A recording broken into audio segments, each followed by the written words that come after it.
Welcome back to This Week in Rideshare podcast. I am the man losing my voice. I'm Steve, Rideshare Rodeo, and my co-host, Kim Side Money Plans. How are you, Kim? I am good. How are you? Besides you losing your voice. I'm great. In fact, I feel fine. It's just my voice. It's so annoying, you know. I would hate to say that I want to be. I mean, I should be sick if I'm going to have a voice like this, but I don't feel sick at all. This is really annoying. This is really annoying.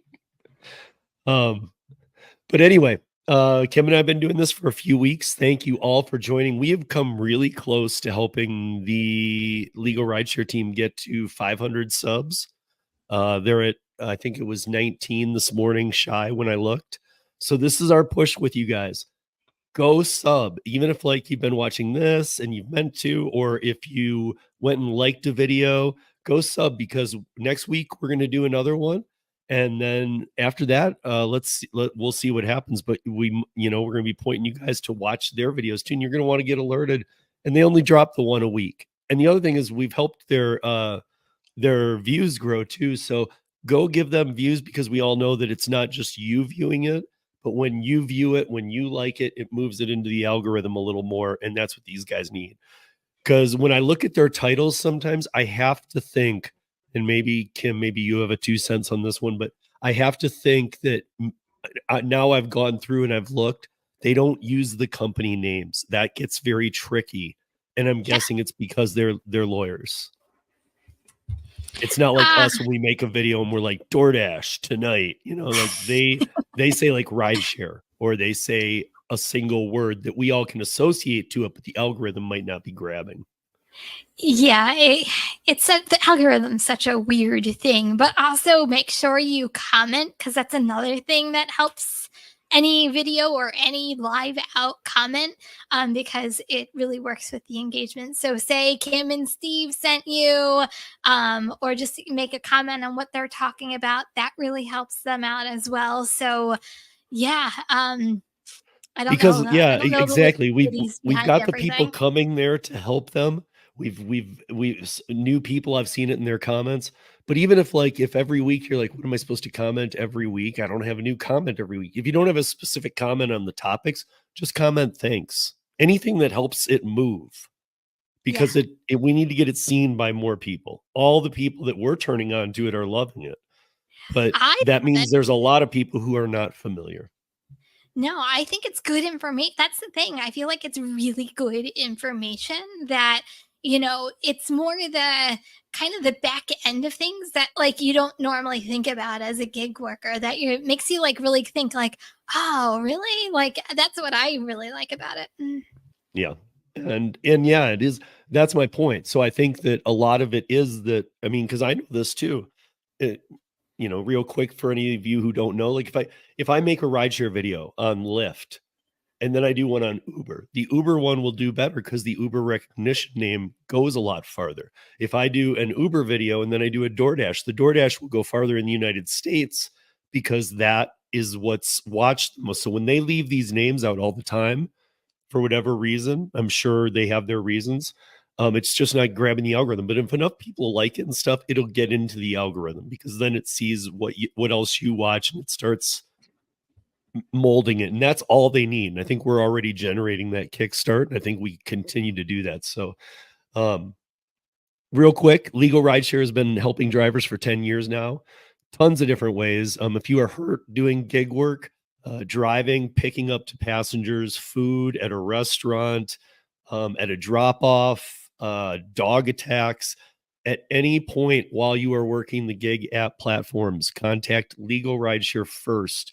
You don't even need, you're going to need to contact your insurance and other people, but contact them first, because they might have a couple words of wisdom or how to word something to your insurance company or whatever. And it sucks that that's the world we live in, but it is.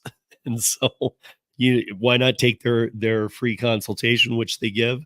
They have more experience in this space than any of the attorneys that I know who are starting to do this stuff.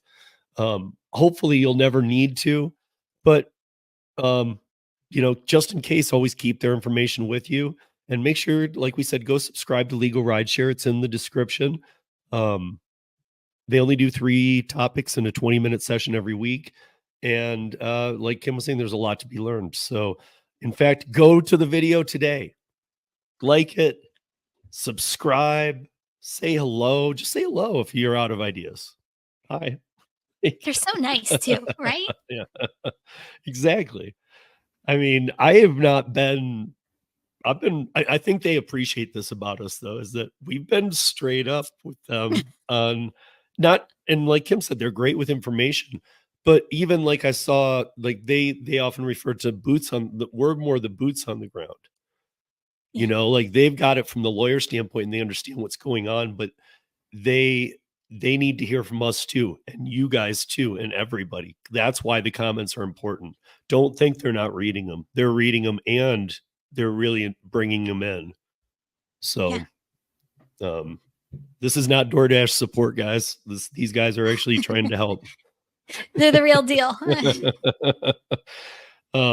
Anyway, so Kim, do you want to hit those points and before we move any farther and before I lose Yeah, my voice? absolutely. I know Steve just mentioned it. Just make sure you save their contact information in your phone. I hope you never have to use it, but I would rather you have it in case you do need it than not have it at all. And not only that, they are getting drivers to take a survey. This is really important. You guys have a chance to win $100 gift card. It's an easy survey to take. It doesn't take that long at all. It's free. So go. It's going to be in the link in this description as well. So go take the survey. They need as much information as possible because that's how they're gathering their information. So go check it out. And the last thing I would add to that is, you guys, what a great, hopefully you never need it, but what a great way to introduce yourself to them, because if you take the survey, they don't share your information, they're lawyers. No. However, your email's in their system. So they'll recognize you if you ever need them as, that guy took our survey. Just saying, never hurts to That make was a good point there, Steve. I never thought about that. That's a good point. Not saying they won't help you if you don't. I'm just saying it's like, now it'll make you even feel easier about contacting them, I think. Yeah. Because you've already made contact in a way. So, but we're going to jump in. We got 3 topics here this week.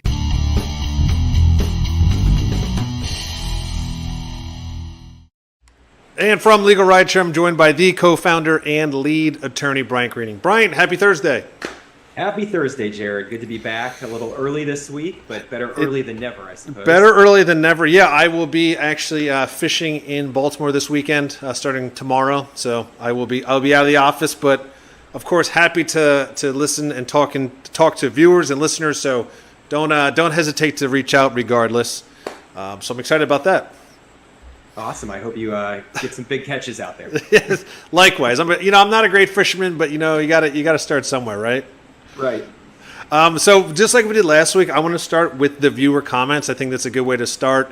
It's typically a response to the stories from last week.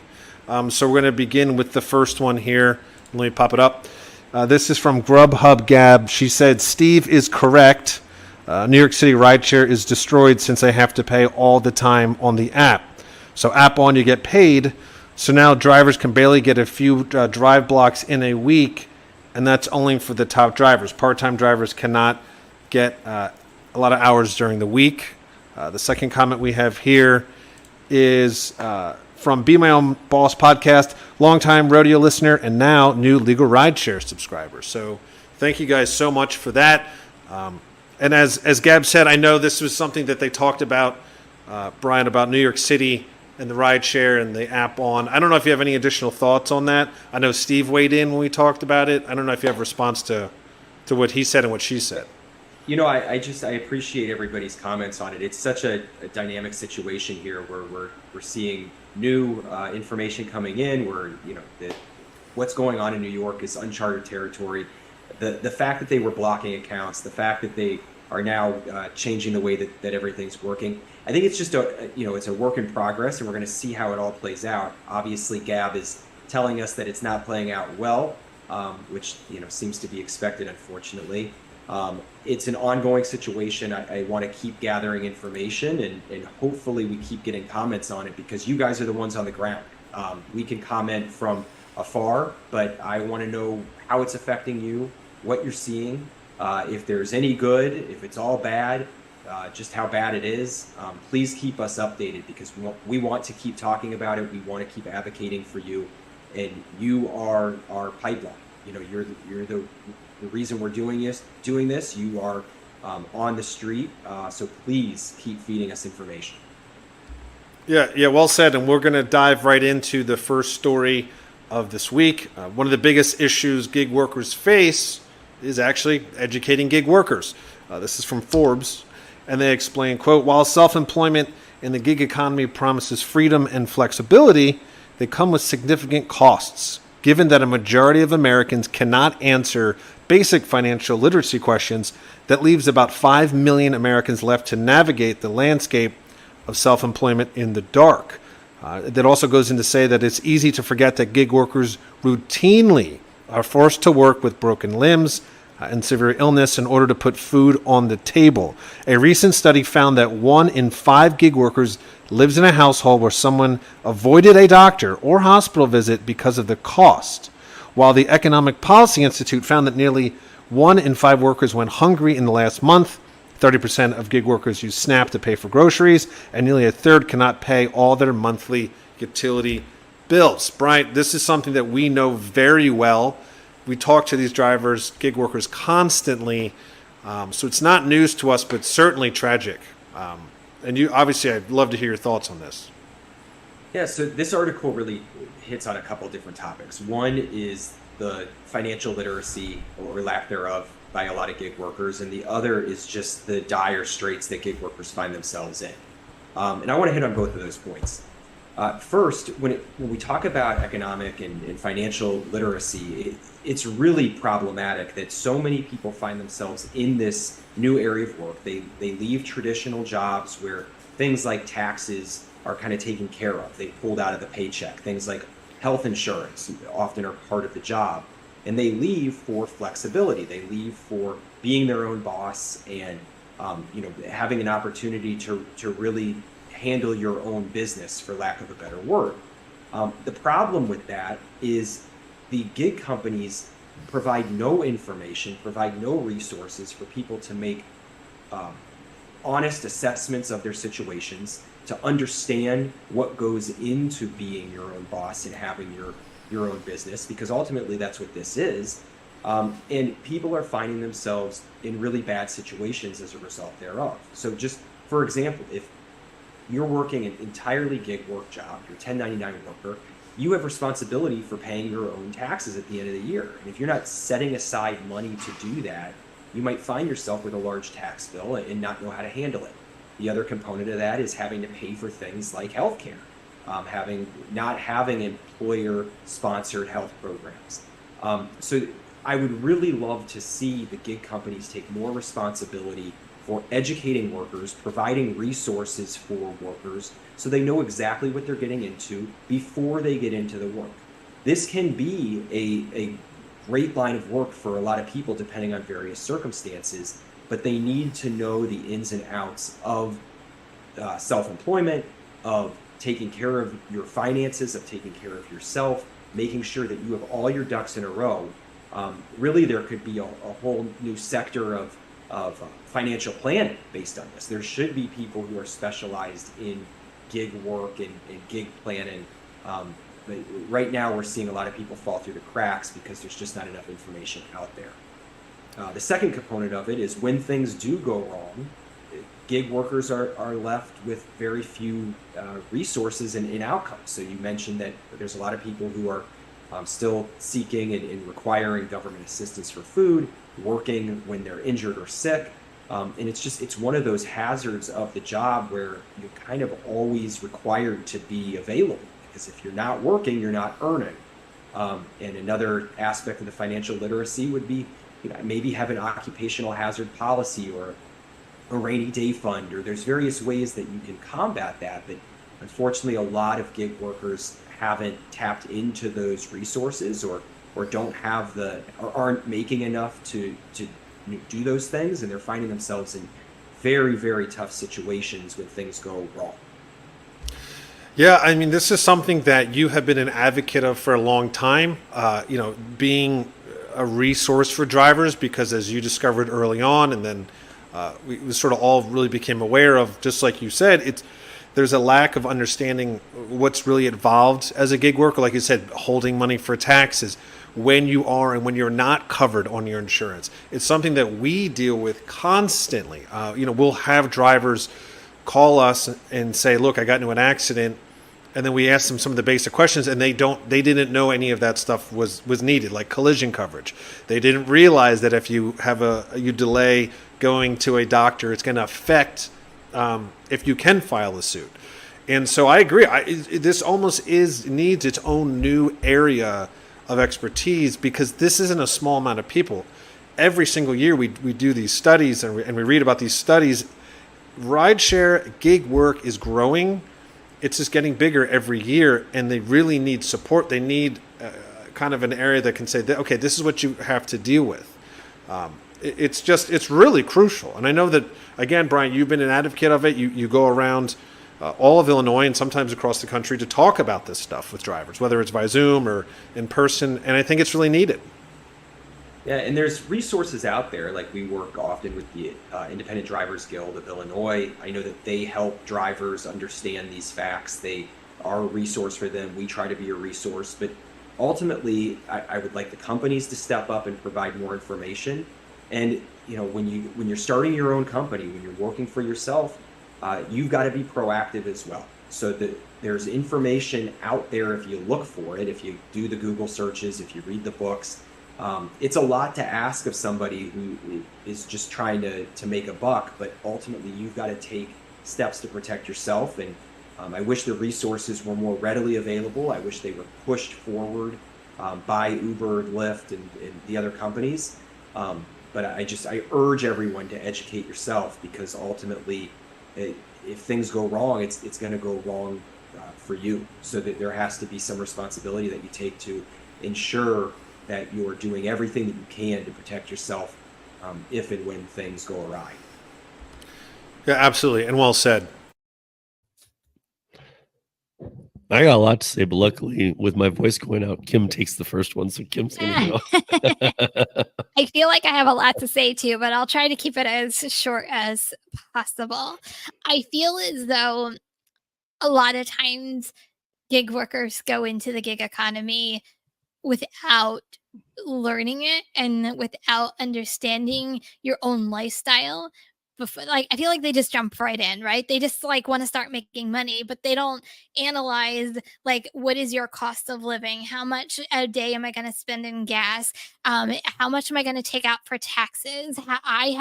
Every day I take out money for a car fund, because it's not a matter of if your car is gonna go into a shop, it's a matter of when your car is going to go into a shop. Like, there's different things. Like, I take money out for a Robinhood account, like taxes. Like, there's stuff that comes out every single day that I feel like a lot of times drivers don't think of this as a business. They think of it as quick money and not think of it that it is a business, and you need to be financially responsible. If you're not financially responsible, then you're going to lose. You're not going to win. And I think that's the disconnect. I mean, I agree with Brian that he thinks that these companies should educate drivers.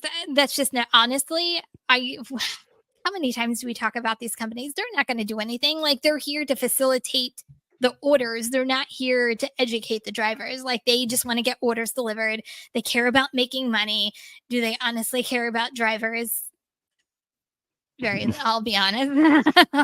You guys can fill in the blank on that one. But it's never going to happen. It's honestly up to the drivers, in Brian's point, to make and be informed and do your own research. And I think that's where the falter is. But I agree with Brian on a lot of the things that he said. I just think drivers need to be financially responsible as well.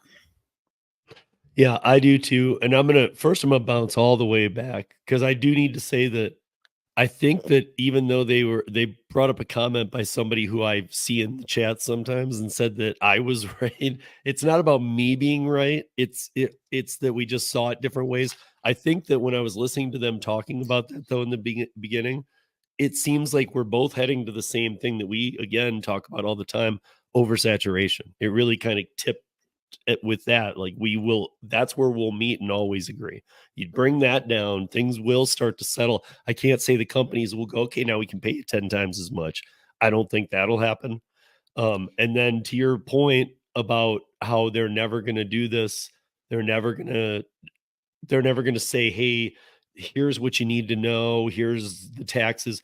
You got to remember, we live in the United States, and in the United States, we are independent contractors on all of these apps. Now, they are in Europe as well, and I'm going to hit on something real quick, but here in the United States, an independent contractor is completely at his own resolve to make sure he knows everything about the business. So even when Uber or Lyft or DoorDash or any of them make it appear like, hey, we're telling you this one thing, and then they put up these new features, and you're like, well, they told us that thing, so if they put up these features, they must be legal.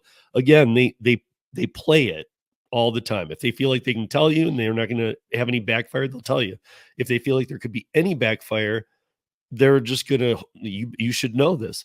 Now, real quick, in a nutshell, in the UK, to become a black cab driver takes 3 years. Oh, wow. You have to know every location in London and the surrounding area by name without a map. You have to be able to be educated to teach people about these things. Cab drivers need to go to the same TNC licensing place, but it doesn't take 3 years. It's a shorter run. And a few years back, before the pandemic even, they made it so that rideshare drivers have to go for, I think it's 3 or 4 days. And they have to learn all of what comes with this. Safety, putting what, like you guys are, here's your tax situation now, all of it. So they do a lot of things over there that we don't do that seem to make a lot of sense. They even have the RF readers on a badge with your picture on it so that a person can tell that they're at the car. I mean, like, why aren't we doing these things? Because again, you're an independent contractor over there too. So I don't know why we're always, I feel like every week, Kim, we're like talking about like, why is this? Why? And they can even be new things, but they're things that could be solved so easy. Agreed. They just choose not to. That's the thing. Like a lot of times when we talk about this, like they have the technology and we know they have the technology because it's rolled out in either other parts of the country or in another country altogether, especially with Uber Eats and stuff that's like more, has more countries underneath their belt, but they have it. They're just not using it in places where they need to use it. Right. Yeah. And so I guess that one was titled literacy. I would say that's a tough one to title. So you guys, I guess just kind of take a check on yourself is what I'd say, because this also comes at a weird time, because I've been talking with people not in the gig economy, people in the gig economy both, and everybody's struggling right now. So taking this like challenge to see how you're budgeting, also factor in that things are hard right now. So, I mean, even your W-2 and stuff, it might not be cutting it. So, but yeah, you need to have some kind of gauge on what you're doing, or else you're just going to be spinning your wheels. No pun intended. And then topic 2 that we have, let's see what it is. We're going to head off into the second story of the day. Uber drives into AV as Tesla is hot on its tail. This is from TechCrunch. And they reported, quote, Uber said in its second quarter results statement that the number of trips performed by an autonomous vehicles rose 6x from the year earlier. Up from that, the company didn't say. And the first thing Uber highlighted in its presentation deck was AVs in a section titled Autonomous Vehicle Spotlight. It detailed how the ride, hail, and delivery giant has the right utilization, consumer experience, and go-to market expertise to drive the greatest value for AV partners. Recently, Tesla CEO Elon Musk has repeatedly described Tesla's future robotaxi network as having a similar business model to Uber and Airbnb, where Tesla owners could add their properly equipped vehicles to the car maker's own ride-sharing app. So, Brian, every week I feel like we're talking about this. Every week it seems to be progressing. And I'll say, if it's getting this close, and I don't know, all I can say is, I'm old enough to remember when Uber said they weren't interested in AV, and it's certainly changed. They clearly are saying we need to get in this. That it's coming, and we spent a lot of time talking about AV safety and how the technology is probably not ready to be out on the streets. I think what this article is really highlighting is that it's coming, and it's basically here. So whether it's ready or not, be on the lookout for autonomous vehicles on your street sometime soon. They have been expanding throughout California and in various other cities around the country. I'm hearing anecdotally that people are actually preferring to take the autonomous vehicle, that they like the experience of not having a driver in the car. They feel like it's more private. They feel like they can be on the phone or FaceTiming somebody and have a more intimate experience rather than having the stranger driver, for lack of a better term, as part of the ride. I don't think that we're at a point where drivers are going to be excluded from rideshare. I certainly hope not. I know that a lot of people have changed their lives to be a part of this economy, but day by day, week by week, year by year, we are getting closer to AVs taking over rideshare. I don't know if it will ever be fully autonomous vehicles, but it seems like it's right on our doorstep, and it's an interesting story to watch, because maybe a year ago, it didn't seem like we were anywhere close to this. It seemed like they were still in testing phases, and now they have been deployed. Yeah, I mean, a year ago, if we even talked about it, it was joking about how they were showing their the test tracks, and it was hitting cones and fake dogs and fake kids, and it seemed 10 years away, and now it's not. And like you said, now it's here. I do think it's interesting. Obviously, competition always drives competition, right? So with Tesla really trying to announce, whether it's accurate or not, that, look, we're ready for this, we're going to create our own Uber-like network, that definitely jarred Uber into action, and to say, okay, well, we can't sit in the sidelines if they're going to be that close to us. It's also going to be interesting because Uber and Tesla have a unique relationship to begin with. A lot of Uber drivers, they have that rental program. So I don't know if it's gonna be competing or accelerate AV driving. I'm not quite sure. I don't know if you have any thoughts on that. We'll certainly see how their relationship pans out, but I know that we've got two of the most innovative companies in the world laser focused on putting autonomous vehicles out there. So as you mentioned, these things tend to drive each other. We've got Tesla, we've got Uber. I know that Waymo is out there. So as the competition gets an uptick, and how everybody is competing with one another to put the product out first, I do think we're going to have, one, a rush to put vehicles on the road. I'm a little scared about that. And two, the technology will just continue to improve. They will push each other. They will scrap to be the best, and maybe we're going to get there sooner than we thought. It certainly appears that way. Yeah, like you said, they're definitely going to do it. They could be reckless about it. And if they are, I mean, that's why we're here. So we will see, and I'm sure next week we're gonna have another story about this, another development. Okay, Steve, your favorite topic ever. Oh my gosh. And they don't lay these out for us guys, but if you're wondering how did Steve get the autonomous one, I don't know, but I'm gonna take advantage of this, because in 2018 or 2017, one of the two, regardless, was when the woman in Phoenix was in the front of an autonomous Uber and it killed a person. So for 6 years, they've been killing people. This is not last year. I know that Jared said it is last year they deployed. No, they've been deployed in San Francisco, Phoenix Metro, and yes, they're in LA. And now Cruz has been kicked out of the two cities in California and some other things. So they're still not everywhere, but they've been operating, like, let's use Phoenix. They've been operating Phoenix for 8 years, 9 years, and they don't work for 9 years. So thank God there are not many of these, because they operated a 65% efficiency rate. They don't work in the snow. They don't work in heavy rain. They have to follow longer paths to get you A to B, so you can't really shortcut things. When it does come, it will be a slower rollout. We're nowhere close yet. I know that some of the GM went from level 4 autonomous and back down to level 3, more like road assist to get you back on, and parking assist, more of those type features, and really getting those dialed in.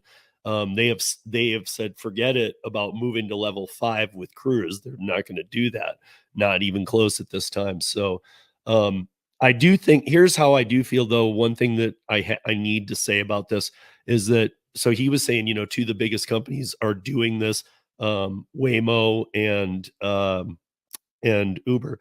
I just need to say this because there was a time when VTOL, vertical takeoff and landing, and autonomous were departments at Uber. And I'm sure they still have a person or two in there, but they're not actually a big testing facility, Uber, where they're testing autonomous. I will tell you that I do believe that Uber will be the best way to market the first company that gets to full autonomous, but it won't be Uber. The leaders in the field are Waymo, Alphabet. You got Bolt, you got Cruise. I mean, you got real companies who really know about autonomous. Uber basically even took the name Technologies out of their name when they went public because they were being so accused of what technology. You guys don't have any tech. You're a dispatch company, plain and simple. And so they're not designing autonomous. They're relying on the backs of some other companies. And when Tesla fell, it was the third time that Uber said, and Kim, you know this, we've been talking about this for years, Uber has had autonomous and then they sold it off. They never even, that's always been weird to me because they didn't even have really autonomous, and then they'd sell it off. What are you selling off? Like just Kim and my information? Because you don't have any autonomous information. You're not designing cars. But I do believe that when Tesla slipped about a month and a half ago with their autonomous, had some issues. That's when Uber for the third time said, okay, we're back in it. No, that doesn't work that way, guys. But I do believe that when autonomous is reached, a company like Bolt in Germany, and I'm not saying they're going to be the first, but I'm also not saying it because that kid, when he started Bolt, was 20 years old, the CEO, and that company's moving as quick as any of the others. He is so ahead of his time. And so, like, let's say it is Bolt. If it's Bolt first that comes up with it, most people don't even know the name Bolt. So he's going to rely on an Uber to really get it out there. So I think they're going to just piggyback when it happens. Only thing I have visions. Like if we went to a world which they were saying that, drivers go away and we're all autonomous, like I just have this like adult version of bumper cars in my head.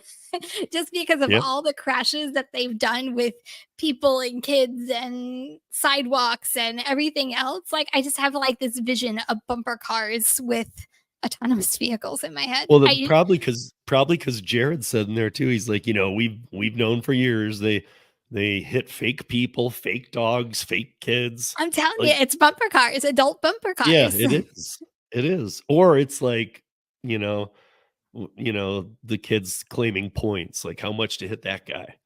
100 points, like it's like a game to Uber. Like I honestly I don't know. If I was Uber, I wouldn't even want to stamp my name on that. I'd be more focused on getting things dialed and getting the customer base happy, because why get them excited about something that literally full, complete autonomous is at least 10 years, 15 years out? Why be dealing with that when you have internal problems in every state and you're in a million lawsuits? Why don't you just start fixing some things instead of pretending you're in the space? Agreed.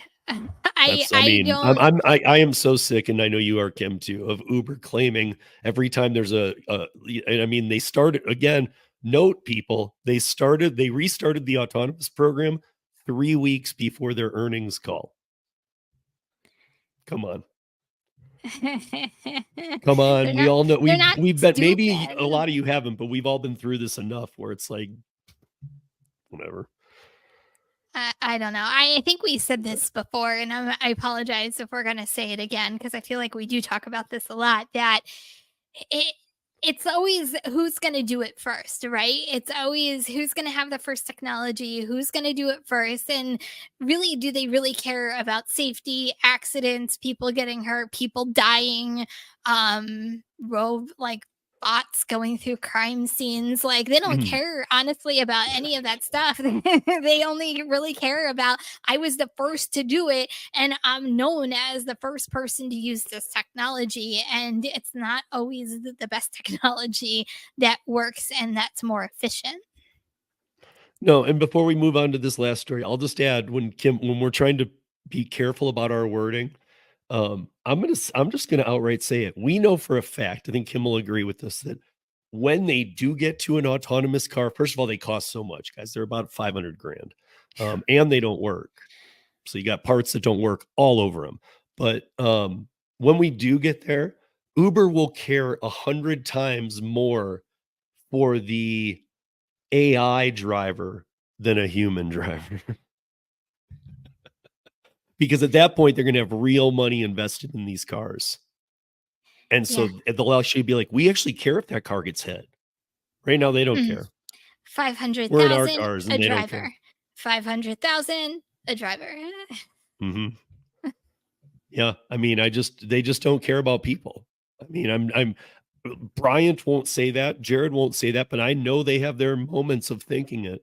And I know that's why they fight the good fight. And that's why Kim and I actually like working with these guys, because, you know, we don't have to agree with every word. In fact, we have good conversations with them. But to be honest, they are out there fighting the fight. They do understand a lot of the legal stuff that we definitely don't.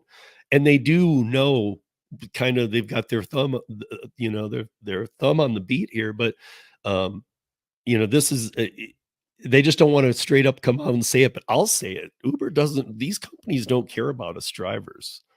They don't. And when there's a trickle down where like maybe there's going to be a little more money, that if you really go and deep dive it, I think you'll find that there's a bigger reason for the company that's helping them when they do that. That's really not, it's never about the driver, ever.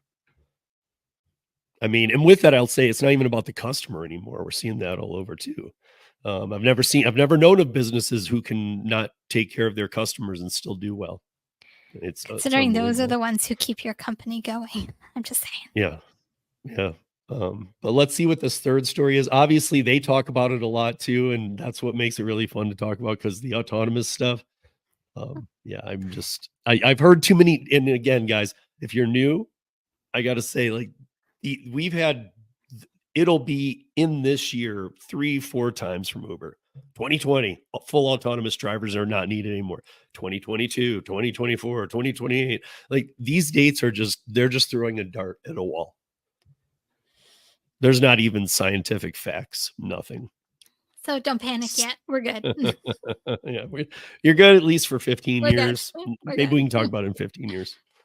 But I think that he's right in that we will start seeing it for some things. You might see it on like a short ride from A to B in one area.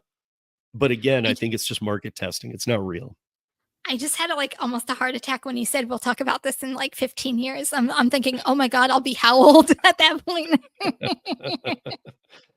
Well, I'll never be taking one. I took one in Vegas and the wheel broke. And the guy had to come out and get a wrench and pull the wheel out. So they're junk. And people have sex in them. They trash them. There's nobody to clean them in between them. So it's just like, you know, it's sanitary. Yeah, I mean, like, we don't ever, you know, these are the kind of issues you really need to think about. Like, okay, well, what if they do get there? Okay, well, how are they going to clean out the puke in between one rider and another? You know what I mean? And this is not something where, well, that only happens once in a million. No, that happens a lot after 2 a.m. And with a driver, somebody who's on the verge of throwing up might try not to. If they're in an autonomous, they're just going to puke. They're going to treat it like a trash can. So good luck, Uber, with your $1 million cars and getting rid of people, but it will never work. Fact. Mic drop. Boom. This leads us to our final story of the week.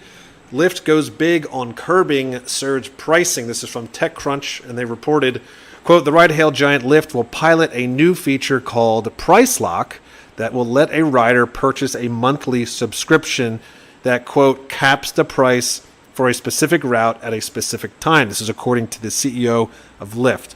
The feature is designed to address the inconsistencies of surge pricing, particularly for commuters who use the Lyft app every day. As part of Lyft's broader plan to, quote, open up a can of whoop ass on prime time, Rideshare said Wednesday during Lyft's second quarter earnings call.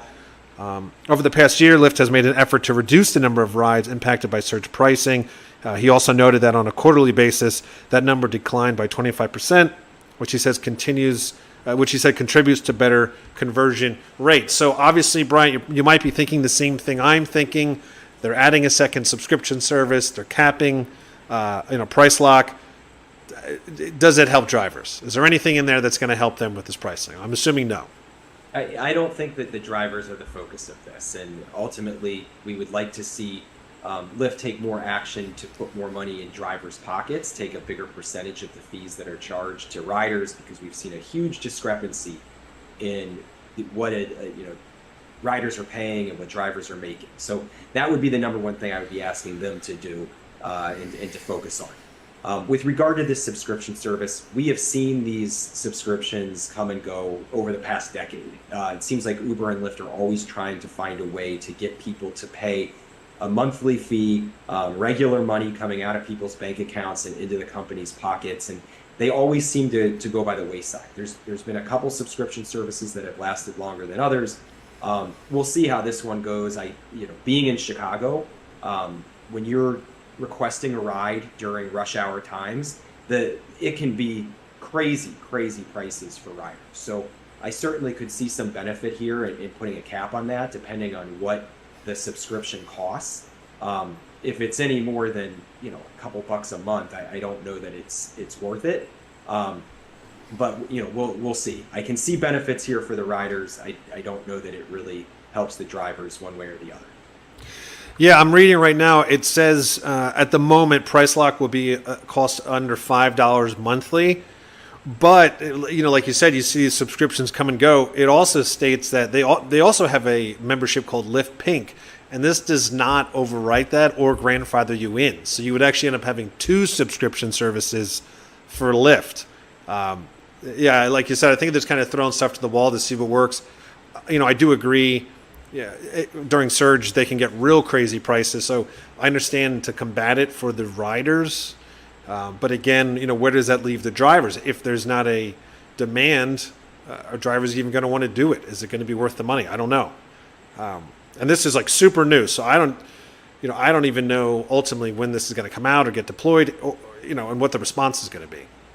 Yeah, and one thing that we've seen in the past, just to talk about surge pricing, is they might charge a rider $70 for a ride, and the driver's not making anywhere near that amount. So surge pricing, I think, has a much harsher effect on riders than it does in the inverse of putting money in drivers' pockets. So I like the idea that we would be capping surge prices. I think that will actually drive more demand to the Lyft app, maybe making more rides available for drivers, because a rider, I think, would balk at oftentimes at a surge price and choose not to take the ride.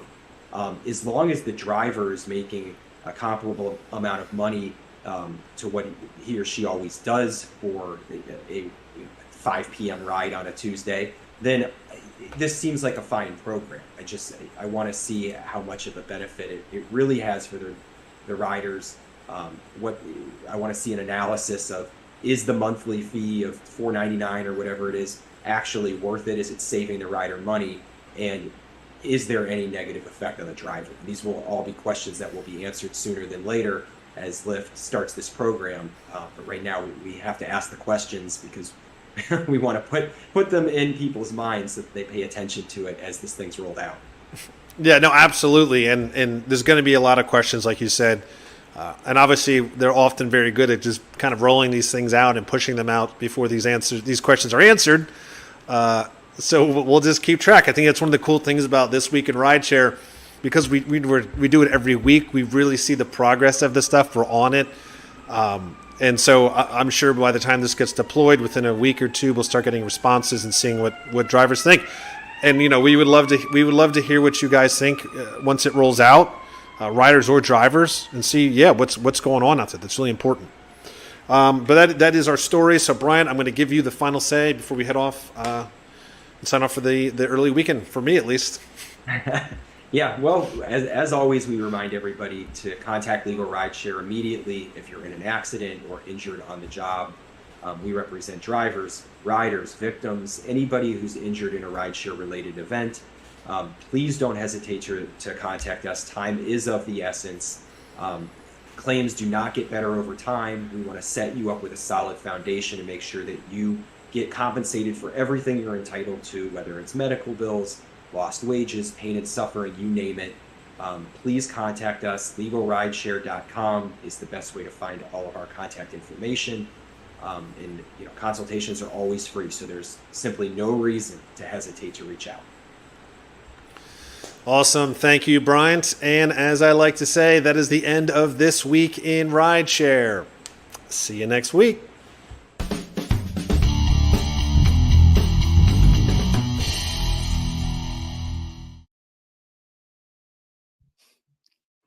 So Kim, what did you think about this?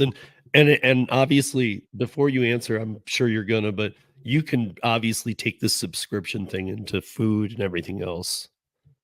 Yeah, I mean, like I said, I'm not a rideshare person, so I don't know about fees or anything like that. I don't feel like I can't talk intelligently about that, but I do agree with Brian and also with Jared that I feel as though this is solely for the customer, right? Like it's more of a convenience, but the customer is now paying a subscription for the convenience. So I guess it's up to them whether they think it's worth it or not. But I don't, the driver is not going to see any of this No. extra money that they're putting into place. Like to me, it's another ploy for a company to gain more money in their pockets and nothing go to the driver. That's what all these programs usually are about, is like how much more money can we get from the customer to put in our pockets, and they're going to stay in our pockets so we can report hopefully a gain, or we can report that we did something fantastic, and it's all about the customer, and then the driver gets screwed. I feel like the driver always gets screwed no matter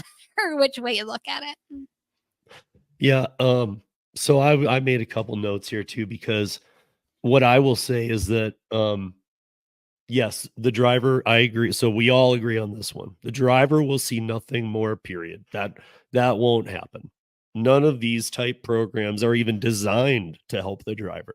Even when they're in the room making the idea, that the driver isn't even spoken of. This is how to make more money for the company. But here's my problem with it too. So when they charge these fees, and then they don't say it won't surge, they say that it'll be capped. So what they do is they make sure they're going to make the same amount. They can look at their analytics are definitely one of the top things that they have to offer. Their analytics can look through things and find everything they need to know about a person and their habits and everything. And if they see, okay, well, this person here, let's get him in a subscription. He'll pay $9.99 a month, and he'll think he's getting a discount. Here would be my challenge. If you have one of those programs for a year, did you save money? Because I don't think you do. I really don't think you do. I think it's more, and the only other thing that they have, if you did save a little, the reason you're saving that little is because they know that if you're paying the subscription to Lyft or Uber or even a DoorDash or whatever, that you're very likely not going to do price comparison. You're just going to open that app and use it because you're paying for a monthly service. So that's going to become your default. You're not going to do a price check. But I do want to mention one thing too on this, that Rocket Money, I hope it's Rocket Money, I think it is, that looks at all your subscriptions. Is that the one? I think so. Like you put in your, remember. I don't know how exactly how it works, but it tells you all so you can find hidden subscriptions and cancel it. I was reading an interesting article in NerdWallet the other day, so I found it really funny that they just talked about this. DoorDash is the number one canceled on Rocket Money. Interesting. So what I have a feeling about that is, that's how I feel about, like, I am totally against auto renew. Yeah. I hate auto renewals. And especially for something big that I might have purchased that I said, okay, I'm definitely not going to continue that next year. Maybe it's being charged once a year or whatever. And then it just comes out of your account and you're like, wait, I didn't want that anymore. I haven't even used it in 3 months, kind of thing, or that. Like, I hate those kind of things. And so I have a feeling that the reason it is the number one canceled is because people are going, why am I paying this? When I order DoorDash, it's too much as it is.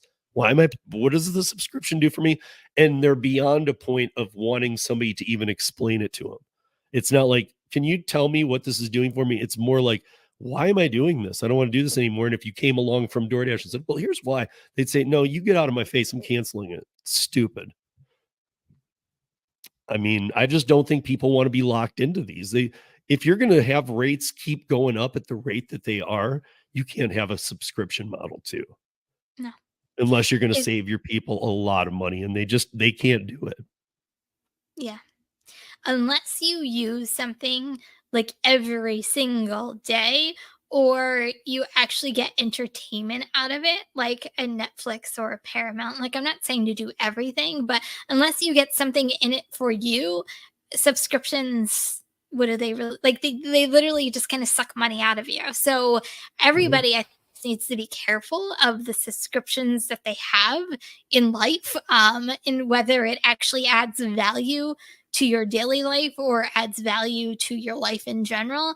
I think that's kind of how you have to evaluate what subscriptions are good versus bad and how much are you really paying on them. Yeah. Yeah. I fully agree. And I mean, like, I saw DoorDash's was, I don't know, I think they might have different ones too, but I saw on when they showed it in the Nerd Wallet article, it said $9.99. It was at the top of the list. It said canceled.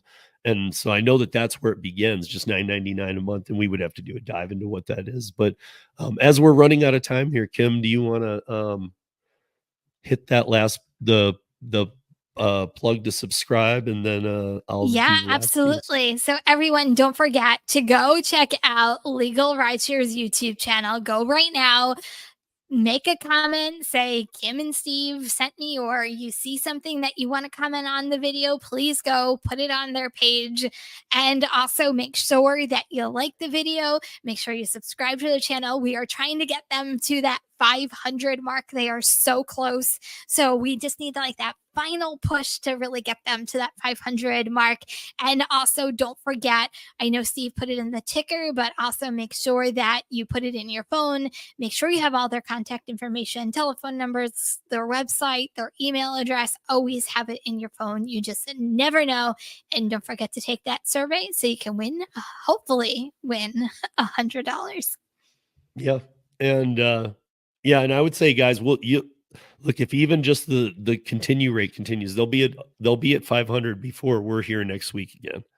So also their views are going up. Let's see it get to a triple count view this week on That'd be amazing. on their video. And you guys, if here's something I think is a good idea. If you're watching this and then you go over there and like that one and just are supporting, very appreciated. But instead of leaving a comment with Kim or I this week, leave your comments over there, even if it's to this video. I'm just because they're gonna we'll get back to you too, but they're gonna get back to you on the topic, and they're gonna have sound answers about specifically what they're talking about. So Kim and I will be back here next Friday for another I think it's app driver reaction video. That's what I'll call it. We'll go with that. To the TWIR podcast, which also can be found on Spotify and Apple Audio Podcasts. So in the description, I've included links to both. If you are just a YouTube watcher and you don't ever listen to audio podcast listeners, but you have Apple or Spotify on your phone, at least go give them a review. Because if you're watching it here, you're not cheating the system. You're just giving them a review, but we're just trying to get them bumped up on all the platforms. More people should be aware of what they're doing and that they're the people to contact in case of any emergency that hopefully none of you ever find yourself in. But that's what we all hope. And we know that every day a driver's in one. So you just don't know. So this is the best number to have on you. We'll see you back here next week. Thank you, everyone. Have a fantastic weekend. Be safe, earn smart, and kindness is always free.